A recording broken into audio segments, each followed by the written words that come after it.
मीलाद करेंगे।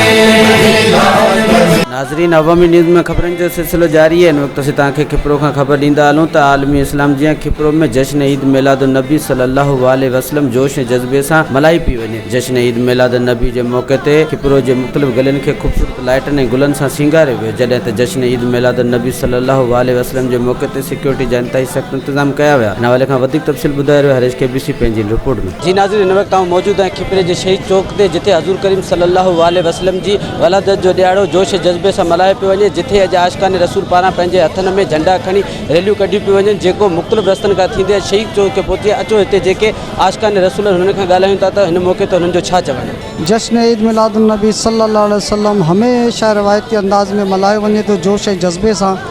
उहो मज़हबी जोश ऐं जज़्बो अॼु बि अल्हम्दुलिल्लाह क़ाइमु ऐं दाइमु आहे। अॼु मिलाद कमेटी जे ज़ेर इत्माम खिपरे में अज़ीम शान जुलूस निकितो आहे, जंहिंमें तहरीक मिनाज ख़ान जमात अहले सुन्नत जा हज़ारे कारकुन शामिल आहिनि।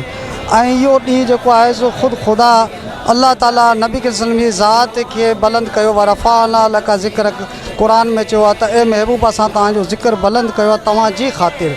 ऐं जॾहिं क़ुरान नाज़िल थियो उहा लैलतुल क़दर जी राति आहे, ऐं जंहिं राति लैलतुल क़ुरान शरीफ़ नाज़िल थियो आहे उहा 80 साल जी इबादत खां अफ़ज़ल तरीन आहे। ऐं जंहिं राति नबी के सल्लम जी पैदाइश थी आहे उहा राति उन खां वधीक अफ़ज़ल आहे, छो त साहिब क़ुरान ख़ुदि नबी के सल्लम जो जनमु ॾींहुं जेको आहे वॾो अज़ीम ॾींहुं आहे। अल्हम्दुलिल्लाह असां अहले सुन्नत ख़ुशि नसीब आहियूं जो पंहिंजे नबी जो ॾींहुं मल्हायूं पिया था ऐं क़यामत ताईं मल्हाईंदा रहंदासीं। इन ॾींहं जी ख़ुशीअ में इहो पैगाम आहे त हुक़ूक़ुल्लाह सां गॾु हुक़ूक़ुल इबाद जो ख़्यालु कयो वञे।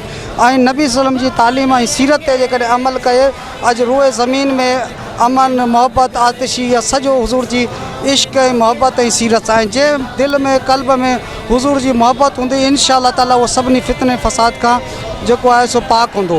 अॼोको ॾींहुं इहो पैगाम ॾिए थो त अचो सभु गॾिजी नबी साईं सां इश्क ऐं मोहब्बत जो रिश्तो मज़बूत कयूं। असां अॼु जश्न ईद मिलाद नबी आहे उहो असीं वॾे जोश ख़रोश सां मल्हाए रहिया आहियूं।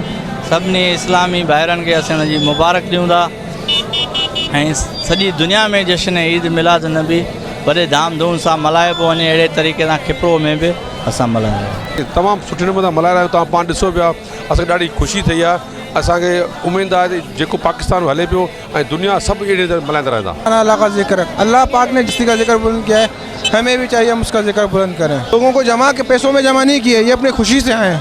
तो ये चरागा वरागा जो भी है लंगर न्याज ये अपने दिल से करते हैं। ये आप वसल्लम की इज़्ज़त मोहब्बत अज़मत की खातिर करते हैं। सबको मेरी तरफ से रब्बिल शरीफ मुबारक। ॾाढी ख़ुशी थी आहे। असां रसूलुल्लाह सल्लल्लाहु अलैहि वसल्लम हिकु आम मामूली कंहिं औलाद जो मिलाद न आहे, हे असांजे सुहिणे सरदार नबी करीम अलैहिस्सलातु वस्सलाम जो मिलाद आहे। इंशाअल्लाह असां अॼु बि ख़ुशी करे रहिया आहियूं, क़यामत ताईं ख़ुशी कंदा रहंदासीं। चहल पहल पे हज़ारों ईदे रबीउल अव्वल सिवाय इब्लीस के जहाँ में सभी तो खुशियाँ मना रहे हैं। साईं मुंहिंजा अॼोको ॾींहुं जेको आहे हीउ जेको असांजे लाइ ईद मिसल जे बराबरि आहे ऐं हिन ॾींहं ते रसूलुल्लाह सल्लल्लाहु अलैहि वसल्लम पंहिंजा मोहब्बत भरिया क़दम हिन दुनिया में रखिया। अल्लाह पाक रसूलुल्लाह सल्लल्लाहु अलैहि वसल्लम खे दुनिया में मोकिलियो त पूरी दुनिया में जेको आहे हिकिड़े क़िस्म जी रोशनी छाइजी वई।